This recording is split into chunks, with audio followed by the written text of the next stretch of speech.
ಮಾಧ್ಯಮ ಜೊತೆ ಮಾತಾಡಬೇಕಂತ ಹೇಳಿ ಬರ್ತಾ ಇದ್ದಾರೆ. ಅವ್ರು ಮಾತಾಡ್ತಾರೆ. ನಾನು ಬೆಳಗ್ಗೆನೇ ಹೇಳಿದ್ದೀನಿ, ನಾನು ಇದು ಕೇಸ್ ಬಂದಿರೋದು 2020 BJP ಸರ್ಕಾರದಲ್ಲೇ ಆಗಿರೋದು. ಆವಾಗಲೇ BJPಯಲ್ಲೇ ಸದನದಲ್ಲೇ ಓಪನ್ ಆಗಿ ಹೇಳಿದ್ದಾರೆ, ಇದರಲ್ಲಿ ಏನೇನೂ ಇಲ್ಲ ಅಂತ ಹೇಳಿದ್ದಾರೆ. ಇವತ್ತು ಇಡಿ ರೇಟ್ ಮಾಡೋದು ಅಗತ್ಯ ಏನಿತ್ತು? ನನ್ನ ಪ್ರಶ್ನೆ.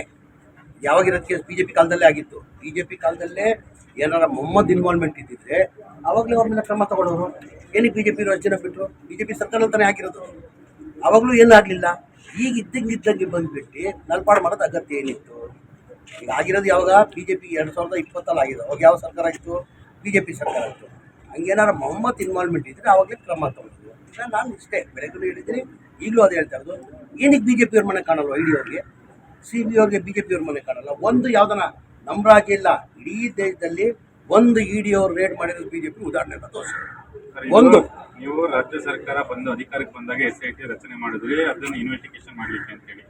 ಆ ಸಂದರ್ಭದಲ್ಲೂ ಕೂಡ SIT ಅವರು ಕರೆಸಿದಂಥದ್ದು ಇದೇ ನಲ್ಪಾಡವ್ರನ್ನ ವಿಚಾರಣೆ ಕರೆದಿದ್ರು. ತನಿಖೆ ಆಗಿ ಮುಗ್ದೋಗಿರೋದು ಕತೆ ಇದು. ಶೀಟ್ ಆಗಲಿಲ್ಲ, ತನಿಖೆ ನಡೀತಾ ಇದೆ. ಆ ಮಧ್ಯದಲ್ಲಿ ಇಡಿ ಅವ್ರು ಬರೋದು ಅಗತ್ಯ ಏನಿತ್ತು ಅಂತ ನಾನು ಪ್ರಶ್ನೆ. ಆಮೇಲೆ ಏನು BJP ಇಡೀ ದೇಶದಲ್ಲಿ ನಮ್ಮ ರಾಜ ಬಿಟ್ಟಾಗಿ ಇಡೀ ದೇಶದಲ್ಲಿ BJP ಎಲ್ಲೂ BJP ಅವ್ರು ಕಾಣಲ್ವಾ? ಇವರು ಸತ್ಯ ಹರಿಶ್ಚಂದ್ರ ಅವ್ರು BJP ಅವರು ಇಡೀ ದೇಶದಲ್ಲಿ ಎಲ್ಲ ಸತ್ಯ ಹರಿಶ್ಚಂದ್ರ ಇರೋದ.